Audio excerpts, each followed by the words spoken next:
আসসালামু আলাইকুম। আমি মোহাম্মদ আমিনুল ইসলাম। এখন আপনাদের সাথে ভিডিওতে যে বিষয় নিয়ে আলোচনা করব সেই বিষয়টি হলো গরুর শ্বাসকষ্ট কি সংক্রমণ রোগ। হ্যাঁ, গরুর শ্বাসকষ্ট রোগ অনেক ক্ষেত্রে দেখা যায় এটি একটি সংক্রমণ রোগ হতে পারে।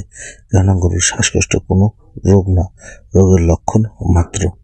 আপনার গরুর শ্বাসকষ্ট রোগ বিভিন্ন রোগের কারণে হতে পারে। গরুর নিউমোনিয়া হলে শ্বাসকষ্ট দেখা দিতে পারে। গরুর ফুসফুসে সমস্যা হলেও গরুর শ্বাসকষ্ট হতে পারে, বা গরুর ভাইরাস জনিত রোগ হলেও গরুর শ্বাসকষ্ট হতে পারে। তাই আপনার গরুর যদি শ্বাসকষ্ট শুরু হয়ে যায় এবং মুখ দিয়ে লালা ঝরে থাকে, তাহলে আপনার পশুটিকে আপনার নিকটস্থ একজন প্রাণী চিকিৎসকের পরামর্শ অনুযায়ী গরুটিকে ট্রিটমেন্ট করবেন, তাহলে গরুটি দ্রুত সুস্থ হয়ে যাবে। গরু সবসময় লক্ষণ দেখে এবং বুঝে তারপর ট্রিটমেন্ট করবেন। কেননা আপনারা গরু যদি প্রাথমিক অবস্থাতেই আপনি বুঝতে না পারেন বা ট্রিটমেন্ট সঠিক না করতে পারেন, তাহলে পরবর্তীতে বড় ধরনের সমস্যা হতে পারে। এই গরুটির শ্বাসকষ্ট শুরু হয়েছে, গরুটি মুখ দিয়ে শ্বাস করে, সাথে সাথে মুখ দিয়ে লালা ঝরতে আছে। এই গরুটি খুব অতিরিক্তভাবে নিউমোনিয়া আক্রান্ত হয়েছে, আর এই নিউমোনিয়া আক্রান্তর কারণে গরুটির এই অবস্থা হয়েছে। আর আপনি যদি গরুটির সঠিক ট্রিটমেন্ট না করতে পারেন বা সঠিকভাবে গরুটির পর্যবেক্ষণ না করে আপনি যদি ঔষধ দেন, তাহলে এই গরুটি খামারের বাইরে হারাতে হতে পারে। কেননা এই ধরনের শ্বাসকষ্ট ফিজিয়ান গরুর জন্য খুবই খারাপ এবং এতে অনেক ধরনের সমস্যা হতে পারে। তাই আপনারা যারা গরুর খামার করতে আছেন বা গরু পালন করতে আছেন, আপনারা সবসময় এই মৌসুমে, এখন আমাদের গ্রামে প্রায় এই ধরনের সমস্যা হয়ে থাকে। আর আপনারা প্রায় অনেক সময় প্যারাসিটামল উপর নির্ভর করে 2 থেকে 3 দিন অপেক্ষা করেন, কিন্তু পরবর্তীতে শ্বাসকষ্টটা এত বেশি হয়ে যায় তখন ঔষধ আর কাজ করার মতন পর্যায়ে থাকে না, তখন অ্যান্টিবায়োটিক দিলে আপনার কাজ করে না। তাই আপনারা গরুর যখনই প্রাথমিকভাবে দেখবেন, তারপরেই হার্ট ট্রিটমেন্ট নেবেন। কেননা গরুটি যদি বেশি আক্রান্ত হয়ে যায়, তখন আর গরুটিকে খামারে টিকে রাখতে খুবই কষ্ট হয়।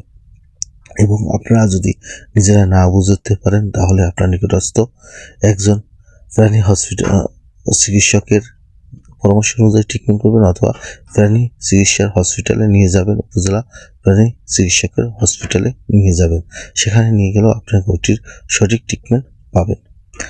এছাড়া আপনারা যারা গরুর পালন করে থাকেন, তারা মনে রাখবেন সবসময় এখন বর্তমানে শীতকাল বা গরম মৌসুম চেঞ্জের সময়।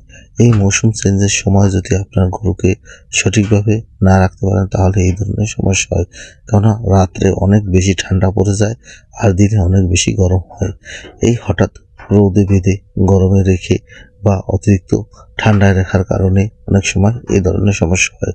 বা অনেকে শীতকালে গরুকে ঠান্ডা পানি খাওয়ান নেই, গরম করে খাওয়াচ্ছেন, এখন হঠাৎ ঠান্ডা পানি খাওয়ানো শুরু করেছেন। এবং অনেক সময় দেখা যায় গরু গোসল করার না, হঠাৎ করে কালপানি দিয়ে গোসল করেছেন বা মৌসুমি বাতাসের সামনে রেখেছেন। এই ধরনের সমস্যা হয়ে থাকলে এই রোগটি হতে পারে। এবং এই হালকা জ্বর থেকেই এই রোগটির এই ধরনের সমস্যা মারাত্মক আকারে ধারণ করে। আমাদের দেশে এখন বা গ্রামের প্রায় খামারেই এই রোগটি রয়েছে, যে শ্বাসকষ্ট রোগ, বাছুরের বা বুড়ো গরুর ঠান্ডা লেগে গেছে। এবং অনেক সময় গাভী গরুরও ঠান্ডা লেগে গেছে, আর ঠান্ডা লেগেই নিউমোনিয়া বা ফুসফুসে ইনফেকশন শুরু হয়ে যায়। আর যখনই নিউমোনিয়া ও ফুসফুসে ইনফেকশন শুরু হয়ে যায়, তখনই আপনার সবসময় সঠিক ট্রিটমেন্ট করতে হবে এবং সঠিক অ্যান্টিবায়োটিক ব্যবহার করতে হবে। যেসব অ্যান্টিবায়োটিক নিউমোনিয়ার স্পেশালভাবে কাজ করে, এই ধরনের অ্যান্টিবায়োটিক ব্যবহার করতে হবে। এবং জ্বর ও ব্যথানাশক যেটা খুব ভালো মানের, সেটা ব্যবহার করবেন। কেননা শ্বাসকষ্ট শুরু হয়ে গেলে এখন ব্যাকটেরিয়া মারার, যাতে দ্রুত মারতে পারে বা কাজ করতে পারে, এর জন্য আপনারা এই ধরনের ব্যথা ও জ্বরনাশক ব্যবহার করবেন। এতে সবচেয়ে ভালো কাজ হয় ফ্লুক্সিসিন গ্রুপের যদি ব্যথা ও জ্বরনাশক ঔষধ ব্যবহার করেন। এরপর আপনারা অ্যান্টিহিস্টামিন ব্যবহার করবেন। এবং মুখের যে লালাটা তৈরি হয়, এই লালাটা যাতে ঝরে যায় বা দ্রুত কেটে যায়, এর জন্য মুখে একটি পাউডার ব্যবহার করবেন, যে পাউডারটি বদহজম রোধ করতে পারে এবং খাবারের রুচি ফিরিয়ে আনতে পারে। এই ধরনের একটি পাউডার সম্পূর্ণ মুখে লাগিয়ে দিবেন।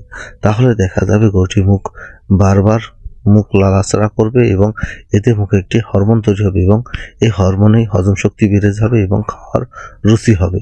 আর আপনি যদি এটি ব্যবহার না করেন তাহলে আপনার গরুটির পরবর্তীতে পেট ফাঁপ দিতে পারে বা গরুটির লালা বা মুখে থেকে যে লালা জ্বরে বা জ্বরের কারণে যে সাদা সাদা পাউডারের মতন ফ্যাকাশ হয়ে যায়, এটির কারণে জিহ্বায় লেগে যাওয়ার কারণে অনেক সময় রুচি নষ্ট হয়ে যায়। তাতে 2 থেকে 3 দিন পর খাবার খায়, তখন আবার খাবার না খাওয়ার কারণে দুর্বল হতে পারে। এজন্য আপনারা এভাবে ট্রিটমেন্ট করবেন। এভাবে ট্রিটমেন্ট করলে আপনার গরুটি দ্রুত সুস্থ হয়ে যাবে এবং আপনার গরুটিকে দ্রুত খাবারের চাহিদা শুরু হয়ে যাবে। এইভাবে যদি আপনি একটি পাউডার ব্যবহার করেন, আর এখানে আপনার পাউডার যত ভালো মানের ব্যবহার করবেন অত ভালো কাজ পাবেন। আপনি যত নর্মাল মানের পাউডার ব্যবহার করবেন অত কাজ আস্তে আস্তে করবে। তাই এখানে আপনি কখনোই কিপটামিতি করবেন না। আপনার গরুর যদি শ্বাসকষ্ট শুরু হয়ে যায়, কেননা শ্বাসকষ্ট যখনই শুরু হয়ে যাবে গরুটি স্ট্রোক করতে পারে, গরুটি শ্বাসকষ্টের কারণে মারা যেতে পারে এবং গরুটি অনেক সময় মারা যাওয়ার মতো আস্তে আস্তে পরে নিস্তেজ হয়ে যেতে পারে। তাই আপনারা সবসময় এই ধরনের আপনার খামারের লক্ষণ দিলে দ্রুত ট্রিটমেন্টের আওতায় আনবেন এবং আপনারা কোনোভাবেই অবহেলা করবেন না। আমার এই ভিডিওটি যদি আপনাদের একটু ভালো লেগে থাকে তাহলে প্লিজ লাইক, শেয়ার, কমেন্ট এবং সাবস্ক্রাইব করবেন। আপনাদের কোনো বিষয়ে যদি প্রশ্ন থাকে তাহলে আমাকে কমেন্ট করবেন, আমি পরবর্তী ভিডিওতে সেই বিষয়ে উত্তর দিয়ে দিব।